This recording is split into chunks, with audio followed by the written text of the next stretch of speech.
Alright, how's it going everyone? It's good to see you all. I've turned on a light because I noticed at the ending of the recording for the last video it got a bit dark. And yes, I've recorded all 4 of these videos in the one sitting, basically. Just chilling here, just playing through some Pool 1 games. And at the end of this, I might even show you the win-loss ratio that I've had today. It's been a bit funny, but I do have the stats for that as well. Today's video we're going to be talking about a Kazoo deck. Now I'm going to show you this variation first. There's a variation I prefer that I played that I just think is better, but this is the one that you're probably going to see if you're looking at Kazoo guides. It's Onslaught Kazoo. We're just going to discuss it. It's a bit different to the other ones. The whole foundation of the deck is that Kazoo makes your 1-cost cards have +1 power. So we're playing a bucket load of 1-costs in the deck, and we're looking to buff them with Kazoo. Then, of course, we have Blue Marvel that's also going to buff everything by 1 power. On turn 6, we're just going to drop Onslaught on both of those, give everything +4 power. You have all of the 1-costs. If you have Ant-Man in that as well, Ant-Man's getting +6 power on top of all that. We have cards like Squirrel Girl, which is going to add a 1-power squirrel to each other location. Now, those squirrels are 1-cost as well, so they're getting the buff from Kazoo. Nightcrawler, we always talk about him, just a fantastic card in Pool 1. Angela, for obvious reasons, Angela's just going to be getting crazy buffs with all these 1-costs, especially with Nightcrawler.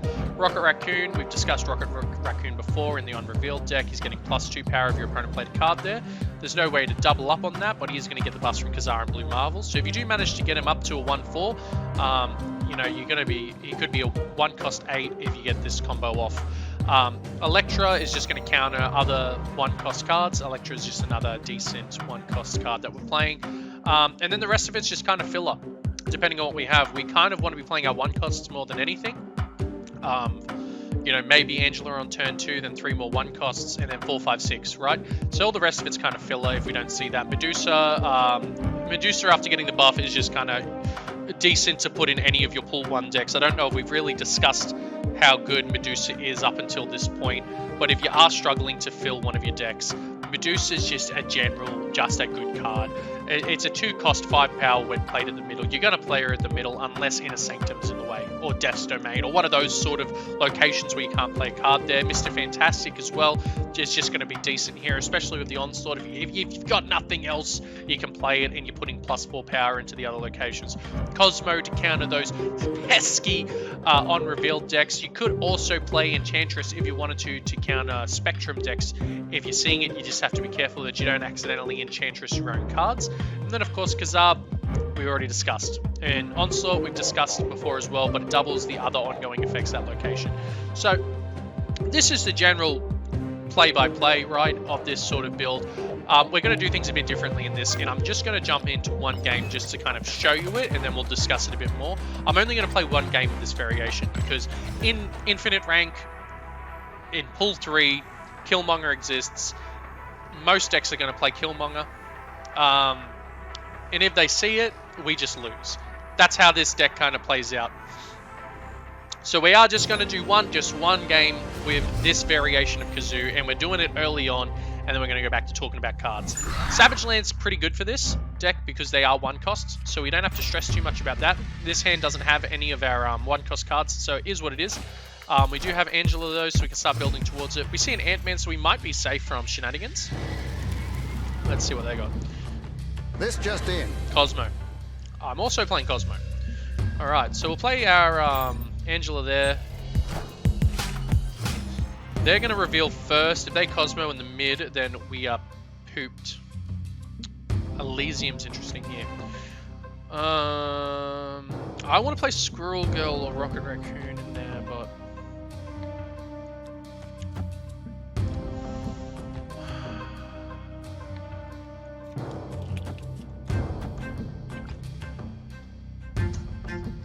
we can't really play Medusa if I do that.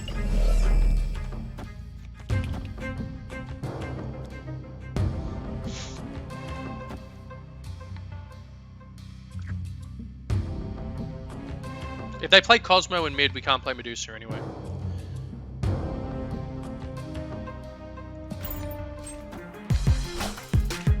Oh, we're versing the mirror!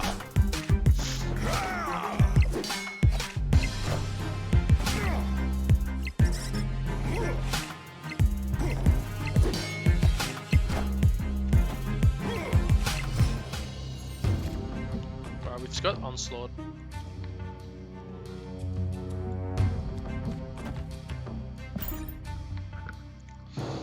The only reason I'm not playing Medusa there is we might want to Onslaught in the mid on the Kazaa. So we're going to see how this pans out.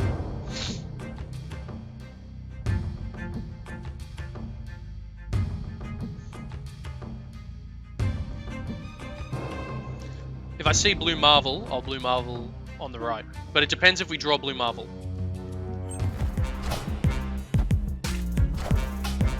Go floor. Yeah, okay.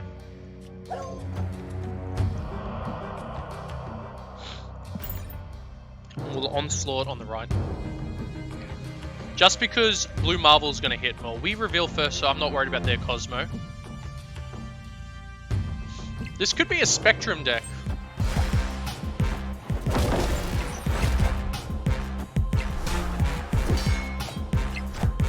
Warpath, so they're keeping that lane free. Yeah, this is a Spectrum. That Spectrum's going to go hard.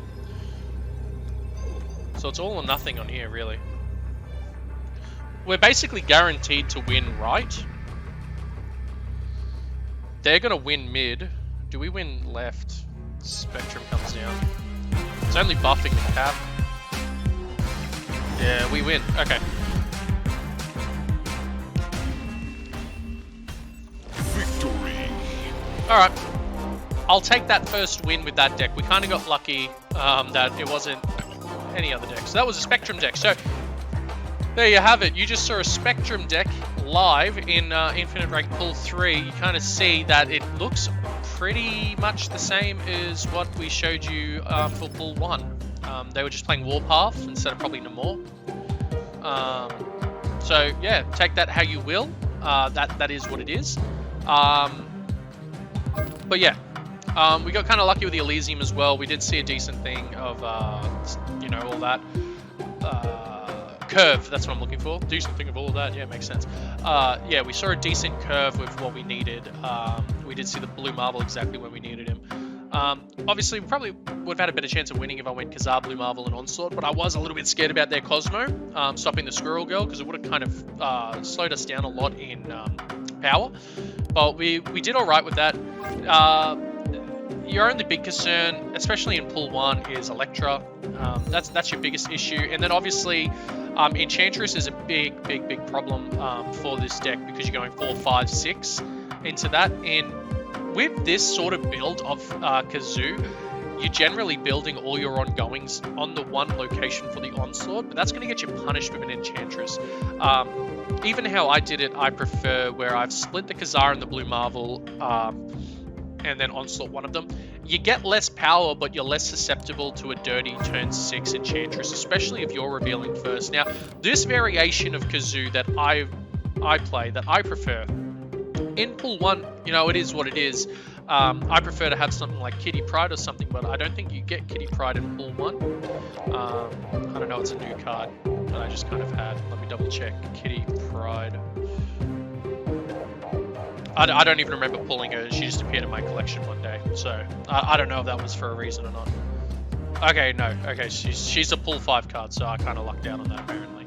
Alright, I prefer to have like a Kitty Pryde or something for your turn 1 play, but with this version, we're not playing any of our 1 costs until turn 6. That's why we have so many.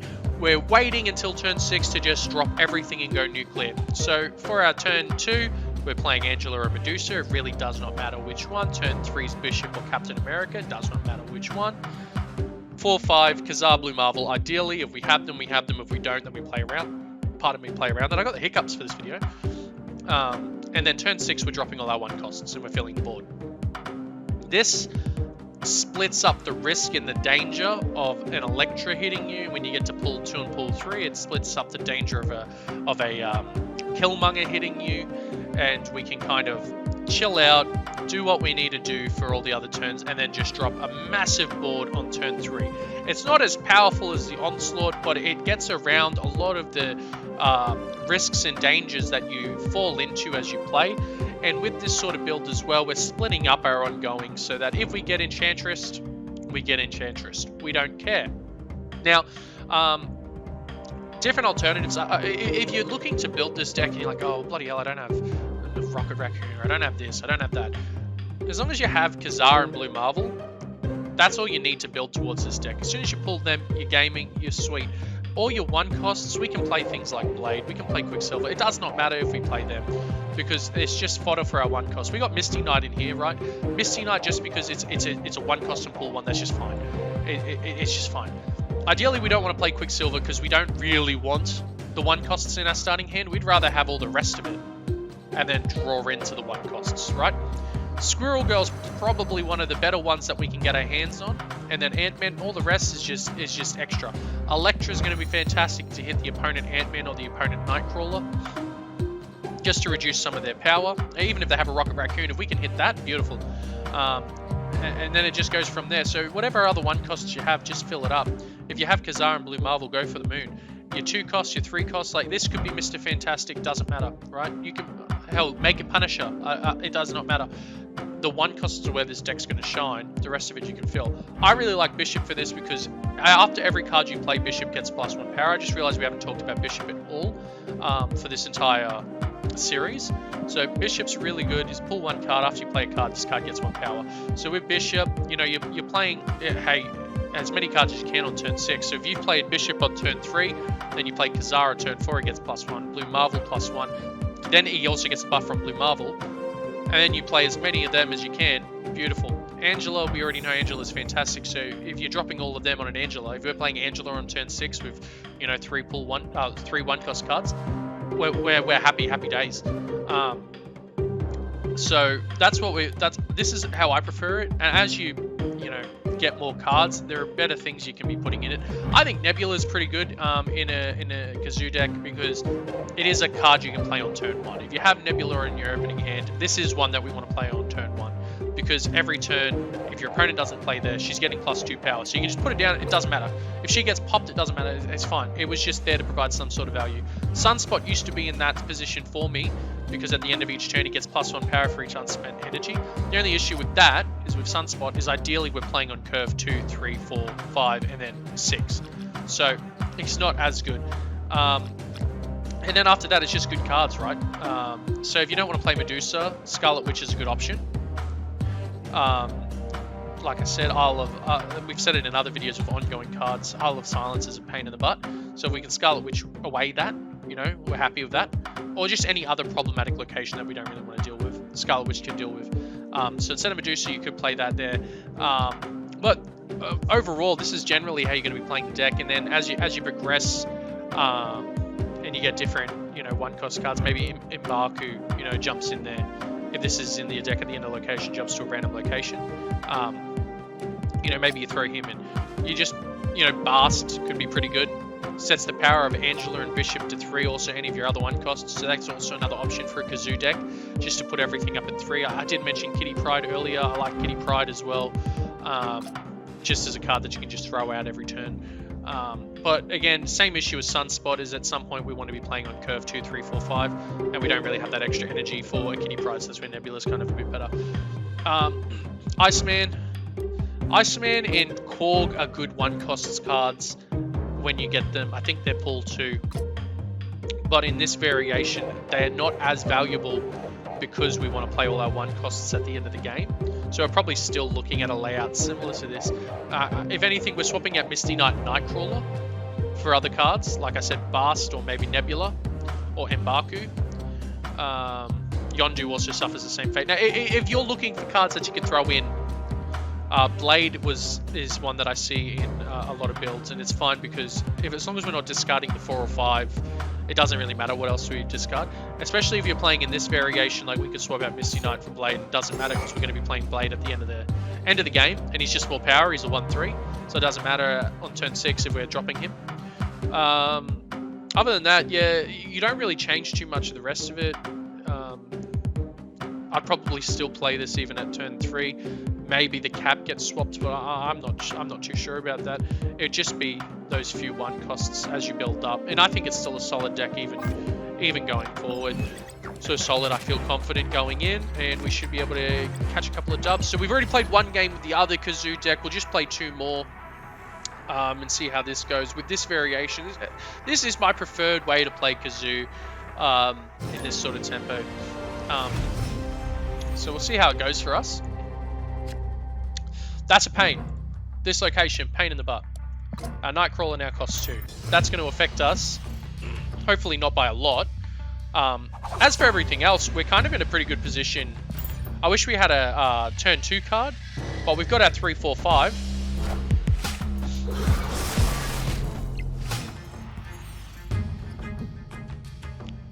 That's going to be really good if we see Squirrel Girl. Now we are playing Destroy, so we don't have to stress too much about like Enchantress. Most of them don't play. When it comes to like a Destroy deck, what we're mostly afraid of, if we're afraid of anything, is going to be the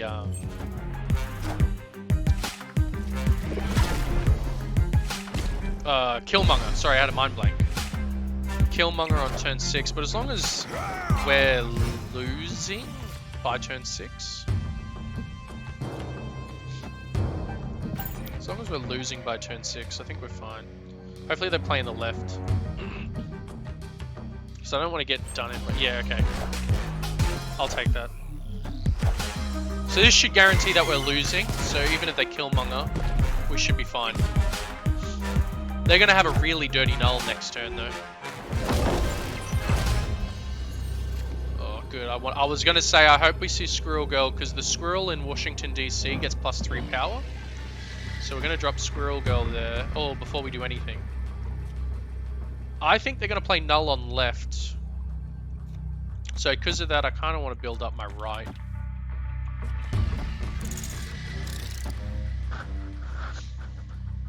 This should... If they play Null on left, then we win mid. And I think we should win here. Will this get to 30? Will this get that much? He's going to get +4. Sorry, +3. 1, 2, 3. He goes to 4. Plus the Blue Marvel, he goes to 5. This will go to 5, so that's 10. Yeah, that should win there. Okay. We'll see what happens. We'll see what happens. Split push. Oh, Anzim Zola on the Venom. Oh, we lose. We lose. Well played, well played. Dirty. I wasn't expecting an Anzim Zola version of the deck. Pretty good. Pretty good. I was expecting the null. Oh, I pushed deep into the wrong location, my friend.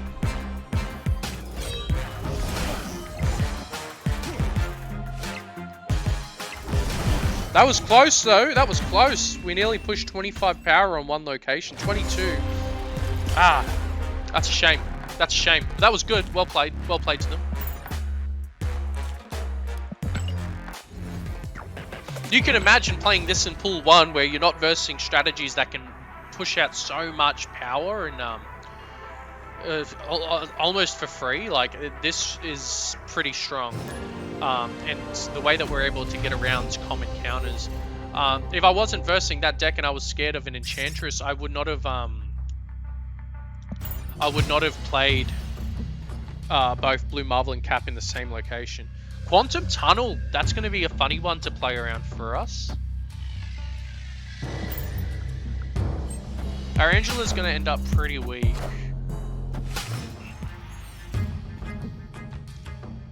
Oh, yeah, we want to play Kazaa and Blue Marvel in there. It looks like we're versing moves, so I'm not too stressed. Wind, stay my hand. Avengers! Assemble. I'm actually not going to play for that location. Because we could play Medusa. I'm not going to play for it. And I'm glad I didn't, because we see the Juggernaut. Oh, if we see... Oh, we saw it! Let's go! We're in a half decent winning position right now if we see Squirrel Girl. And this is going to be funny because we can only really, if we see Squirrel Girl, we can only really play Squirrel Girl.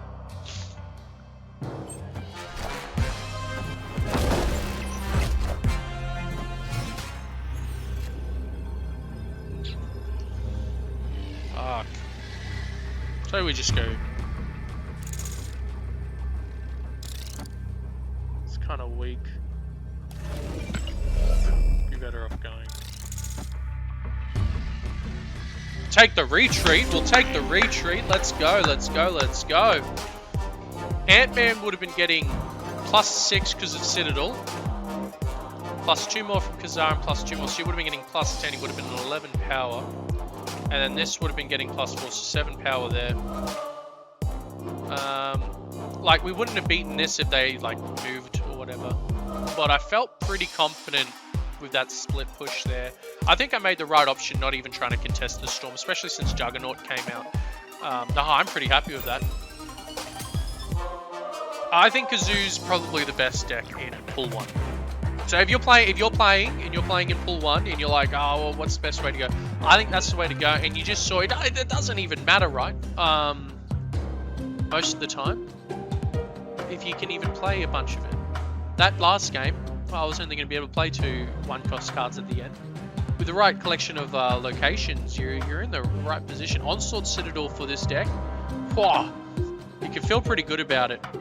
So I'll take that. I'll take that for sure. So that's what we're looking at, right? And I think fantastic decks. If you're looking to play this is the build I'd do. This is the build I'd play. There aren't a lot of cards in Pool 1, so a lot of the time people are going to put in just general good cards. Electra is one of those general good cards because Ant-Man is a general good card. But Electra falls out of favor like pretty much the minute people can get their hands on Killmonger. Just because it's more reliable, Killmonger's going to kill everything. When I was playing, I did have armor in instead to protect like important cards. So this was more closer to how I was playing the Kazoo build when I hit infinite. Just because you can protect. If you want to play the Onslaught variation, you probably want to throw armor in. But I like armor anyway, just because it's going to protect. You never know if someone's going to have like a really cheeky, Electra or something that's going to hurt you. So armor is a pretty good card as well that I'd recommend playing in Kazoo. This is it though, right? This is it. This is how I would do it. This is how I'd play it. If you want to do the Onslaught one, go ahead. That's fine. Onslaught is a fine strategy to go towards in Pool 1, but as soon as you get out of Pool 1, you're going to get hit by Killmongers, and I promise you, you're going to hate it, and you're not going to have fun with it. You're going to have all these resources lined up. Kazaa, Blue Marvel, yeah, we're game, and let's go. And then, boom, Killmonger wipes it all on turn 6, and you got nothing. You got nothing but, like, a Medusa and an Angela. It's not fun. It's not fun to do. It's not fun to have happen to you. That's why the version where you just drop it all on turn 6, I think it's just more reliable. You're going to get more cubes from it. Yeah, I mean, you feel free to snap when you feel confident. That's what the game's all about. And I think this is the sort of deck where you get that perfect lineup. You're like, oh, yep, there's the Blue Marvel. Let's go. Snap. Do it. Have fun. Far out. Yeah, so I hope I helped you all. If you're just starting out in the game and you're thinking, you're trying to figure out, how do I play? What do I think about? This is the sort of deck where you can spread your power across, but it's important also, like, just a few general tips if you're new to the game. Don't be afraid to snap if you feel confident. Having an understanding of other decks, which is why I think if you've watched all these videos, it's a good way to learn. What's their game plan? What are they trying to achieve? And do I reckon they've got the card? You've probably heard me a few times where I've speculated. I've gone, what are they going to do on turn 4? What's this all about? Oh, they're going to do this. They've probably got this card, etc., etc. I wasn't expecting it Ansem Solar just because when I think of a destroy deck, I'm not thinking of Ansem Solar at all. It threw me off guard. But we got to be thinking about those sort of things. How locations are going to affect other strategies. If I'm versing an unrevealed deck and I see Inner Sanctum, then I see Nowhere, they can only play on one location. if I've got Cosmo and I'm dropping it on that last location, I'm snapping all every day to the bank. So thinking about that, thinking about how your opponent's going to respond to different things that you're doing. Oh, how could this affect me? As I said, splitting up your ongoing cards. If they're playing a deck that's probably running Enchantress, that's what you got to be worried about. As soon as you know you're versing on reveal, I'll just split. Any sort of control deck, split. I'm not risking an Enchantress. So thinking about that, that's going to help you. Worrying about the locations, as I said, feel free. If you find yourself getting screwed by locations, throw in Scarlet Witch. You know, if Electra keeps on popping your Ant-Man, throw in Armor. Just thinking about those little things, that's going to help you out a lot. But you're going to get more cubes if you snap. And I feel like Kazoo's the way to go to snap. Do general math in your head. How much power do I think this deck can put out? If you're versing a Devil Dino deck, oh, they're probably going to drop a 15 power Devil Dino. Am I winning 2 other lanes reliably enough that I'm not going to lose to a Devil Dino? That's the stuff you want to think about before you snap. And if your opponent snaps, you definitely want to be thinking about it. The thing I like about Marvel's Snap over other card games is that good snapping, just that good being able to bluff it maybe, you know, you can rank up faster than just simply winning. You know, you play Hearthstone and stuff like that, you're restricted. Oh, I'm only getting this many stars every win. Yu-Gi-Oh! Master Duel, I'm only, like it says, I'll rank up after 4 more wins. Marvel Snap, no. If you're good at snapping, you'll rank up quickly. So just be smart with the way you snap. And a good snap tip, if you're snapping on turn 5, or sorry, if you're snapping at the start of turn 6 when you're still playing, your opponent, they're probably going to retreat. And you're only going to walk away with 1 cube. So sometimes it's just better just to cop the 2 cubes. But if you've drawn the most fucking busted hand of your entire life, then just snap. Just snap. On turn 1, snap, they'll play through it. I play through turn 1 snaps because I go, yeah, whatever, idiot. Yeah. Sure.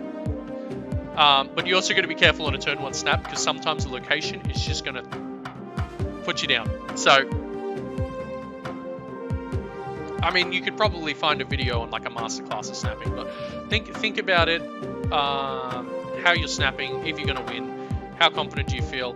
Is there a certain deck that you're losing against a lot? Maybe you need to throw in a counter to it, but just thinking about what your opponent's going to play. So many of my friends, like I said, the reason I started this series was because my friends have just started playing. Some of my friends have just started playing and they're thinking about decks and synergies, and some of them they have very randomly built decks with just like good stuff that they've gotten from just starting. And I've said, oh well, if you do this and this and this, you've got a half decent on reveal deck going on. They're like, oh, I don't understand what you mean. So this is what this whole series is about, is just to give you some sort of a structure to how you're building your decks. Down here there's a little filter. You can filter for the common abilities. If you want to make a destroy deck, you can filter all the destroy cards in the game. So you can figure out what sort of synergies you might have. You know, maybe you want to make a move deck, you can do that as well. And you can have a look. You got to be careful. Move is a bit weird because it says, it also counts, sorry, I'm trying to find a good example. It counts cards that say remove. So like 0 says remove the abilities of the next card you play. So it's not the most accurate thing when you click on move, but that's what I mean. You can have a look and just see like no ability, every single vanilla card, you know, that, or cards that make vanilla cards. So they're all here. If you're, I want to make on reveal, but I'm missing one of the cards that Duck said was good. Oh, well, I can go through and have a look at all the cards I have that are on reveal. And maybe I can find something that I can fit in that spot for that same cost. Likewise, you can sort your cards through power, upgrade, quality, recent, you know, I want a half decent, you know. So there's different ways you can sort it.